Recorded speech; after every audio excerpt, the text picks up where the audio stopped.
మొట్టమొదట అవినాష్ రెడ్డిని కూడా వదిలేటండి జగన్ రెడ్డి. ఇప్పుడు జగన్ రెడ్డి ఫారిన్ ఎక్కడికో టూరు సంథింగ్ వెళ్తున్నాడు. వీళ్ళెవరికి కూడా ఇంటిమేషన్ కూడా ఇవ్వలేదట. మీరెవ్వరు నాకు సంబంధం లేదు, మీరందరూ నన్ను మోసం చేశారు, మీరు అందరూ తెలుగుదేశం వాళ్ళని తిడుతున్నాడట. తిడుతుంటే పాపం వీళ్ళకి ఏం చేయాలో తెలియని పరిస్థితి, అగమ్య గోచరంగా ఉందటండి వీళ్ళ పరిస్థితి. ఫస్ట్ మన ఎవరో అవినాష్ రెడ్డిని జగన్ రెడ్డి వదిలేసాడట. వదిలేయడానికి కారణం ఏంటి అడిగాడట అవినాష్ రెడ్డి. ఇదేంటన్నా నువ్వు నన్ను సడన్గా ఈ టైంలో వదిలేస్తే ఎలా కుదురుతుంది, నా కేసుకు సంబంధించి నువ్వు ఏమన్నా పైనుంచి మాట్లాడాలి కదా, నాకు ఏమన్నా సపోర్ట్ చేయాలి కదా అని అవినాష్ రెడ్డి జగన్ రెడ్డిని అడిగాడట. జగన్ రెడ్డి ఇచ్చిన రిప్లై విని అవినాష్ రెడ్డి షాక్ అయిపోయాడట. అరే నోర్మీరా బాబు అవినాష్ రెడ్డి, బొక్కలా నీకు సపోర్ట్ చేయడం వల్ల ఈవేళ నేను మా ఆవిడ కూడా ఇరుక్కునే పరిస్థితి వచ్చింది. ఆ రోజున అసెంబ్లీలోనూ లేకపోతే మరో చోట నీకు సపోర్ట్గా నిలబడి నీకోసమే కేవలం కేంద్రాన్ని నాకు కావాల్సినవి కూడా అడుక్కోకుండా నీకోసం నేను చాలా అవకాశాలు వదిలేశాను బాబు కేంద్రం దగ్గర. నీ ఒక్క కేసు కోసమే సరిపోయింది నా బతుకంతని. అసలు ఆ రోజే ఈ అవినాష్ రెడ్డి గారికి నాకు సంబంధం లేదు, నేను బొక్కలాయించుంటే సరిపోను, నీ వల్లే నేను ఇంత బ్యాడ్ అయిపోయాను. ఈ రోజున తన భార్య కూడా బయటపడే పరిస్థితి వచ్చిందని చెప్పి జగన్ రెడ్డి ఎవరు చేపట్టేటండి. అవినాష్ రెడ్డి ఇప్పుడు ఎక్కడ పారిపోతాడు? అవినాష్ రెడ్డి పరిస్థితి ఏంటి? అవినాష్ రెడ్డి అప్పటికే అన్నాడట, ఏమంటే నువ్వు కానీ ఎలాగన్నావు నేను అప్రూవర్గా మారుతాను అన్నట. అప్రూవర్గా మారితే మారరా, ఇప్పుడు దాకా నువ్వు నాకు సంబంధం లేదు, నేను చంపలేదని అందరికీ చెప్పు, ఇప్పుడు నేనే చంపానంటే ముందు నిన్నే చెయ్యి అంటారు, నీ మాట నమ్మి కూడా ఎవడని చెప్పి అవినాష్ రెడ్డిని విజయవంతంగా వదిలించుకున్నాడు జగన్ రెడ్డి అనేది బయట టాక్ అండి. అయ్యా అవినాష్ రెడ్డి తర్వాత ఇతను నందిగాం సురేష్ అంటే మీరు అనొచ్చు, నందిగాం సురేష్ను వదిలేలేదు కదా రాయేష్, నిన్నే కదా వీళ్ళు కలిసి వచ్చాడని.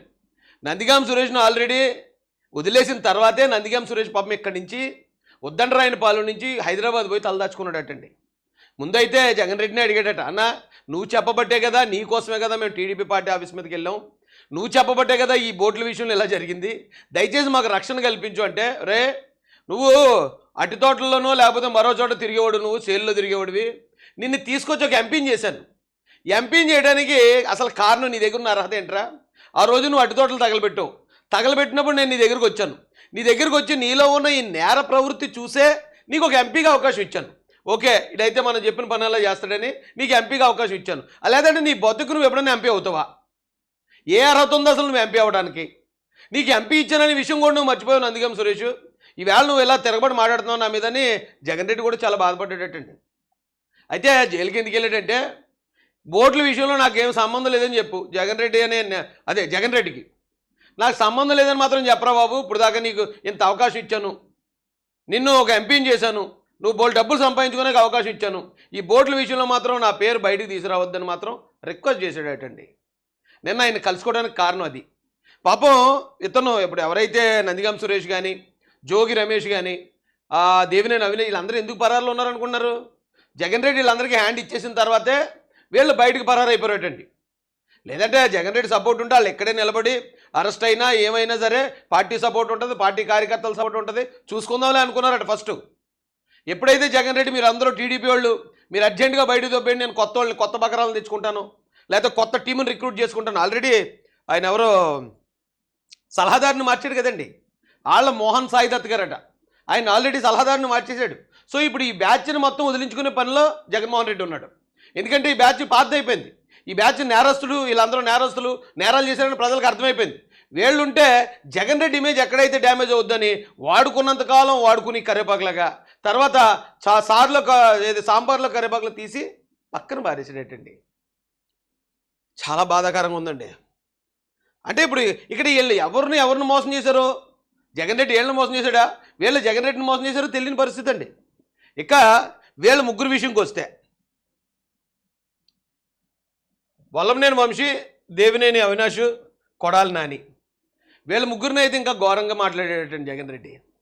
ఎలా మాట్లాడాడంటే చెప్పడానికి మరి చెప్పొచ్చు చెప్పకూడదు నాకు తెలియదు, కానీ వీళ్ళు అడిగినప్పుడు వాళ్ళతో ఒకటే అన్నాడంటే, రే మీకు అసలు రాజకీయ భవిష్యత్తు ఇచ్చిందే తెలుగుదేశం పార్టీ, ఆ తెలుగుదేశం పార్టీ అనేదే లేకపోతే కొడాలి నాని అనే నువ్వు లారీ తోలుకుంటూ లారీ డ్రైవర్గా బతకాల్సి వచ్చు నువ్వు. అదే వల్లభనేని వంశీ అనే అతను ఒక పశువుల డాక్టర్గా ఎక్కడో పశువుల దగ్గర లేకపోతే పేడలు ఎత్తుకుంటూ అతను ఉండును. ఇక దేవినేని అవినాష్ కూడా పక్కన పెట్టు.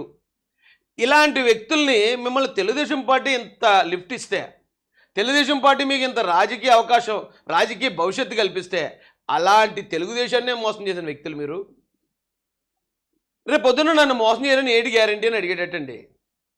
పైగా వీళ్ళ ముగ్గురు కూడా, మీరు ముగ్గురు కూడా కమ్మ కులస్తులు. మీ సొంత కుల పార్టీ, మీ సొంత కులంలో నుంచి వచ్చిన పార్టీ, సొంత కులం సపోర్ట్ ఉందని చాలామందితో విమర్శలకు గురవుతుంది తెలుగుదేశం పార్టీ. కేవలం కమ్మ కులం అని విమర్శిస్తూ ఉంటారు. మీరు కమ్మోళ్ళు అయి ఉండి సొంత కులం పార్టీ అని విమర్శింపబడుతున్న పార్టీని మీరు మోసం చేస్తే రేపొద్దున నన్ను మోసం చేయడానికి గ్యారంటీ ఏంటని అడిగేటండి. వీళ్ళ ముగ్గురు దగ్గర కూడా సమాధానం నిల్లు. ఇప్పుడు నేను ఒక పదవి ఇచ్చానని మీరు నాకు ఏదో నమ్మకంగా ఉంటారని నేను ఏ రోజు భావించలేదన్నట్టు జగన్ రెడ్డి అయితేనే. నేను ఒక మంత్రి పదవి ఇచ్చానని మీరు నాకు నమ్మకం ఉంటారని నేను ఎలాగ అనుకుంటాను. మీరు ఎంతవరకు ఉండాలో, మిమ్మల్ని ఎంతవరకు వాడుకోవాలో అంతవరకు వాడుకున్నాను, అయిపోయింది. మీకు నేను చేయాల్సిన మినిస్టర్ పదవులు, ఎమ్మెల్యే పదవులు మీకు ఇచ్చాను, మీరు వాడుకున్నారు, డబ్బులు సంపాదించుకున్నారు.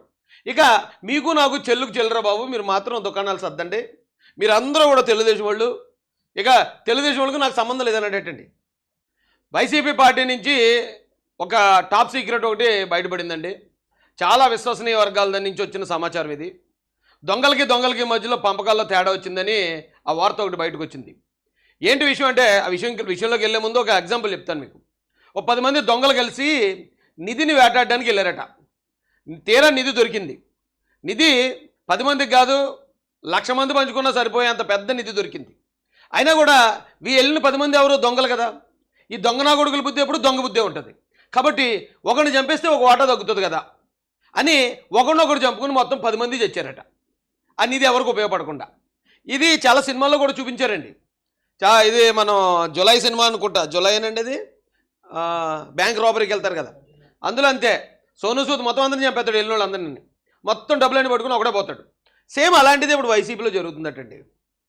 జగన్మోహన్ రెడ్డి బ్యాచ్ అనగానే మనకు బాగా గుర్తొచ్చేది ఎవరు? వెంటనే రోజా గుర్తొస్తుంది, అవినాష్ రెడ్డి గుర్తొస్తాడు, అలాగే కొడాల నాని గుర్తొస్తాడు, వల్లభనేని వంశీ గుర్తొస్తాడు, దేవినేని అవినాష్ గుర్తొస్తాడు. ఇలాంటి ఈ గ్యాంగ్ ఏదైతే ఉందో, ఇప్పుడు మీరు ఎక్కడన్నా ఇప్పుడు వస్తున్నాడు, మాట్లాడుతున్నాడు, జగన్ చుట్టూరు ఎక్కడన్నా కనపడుతున్నారండి?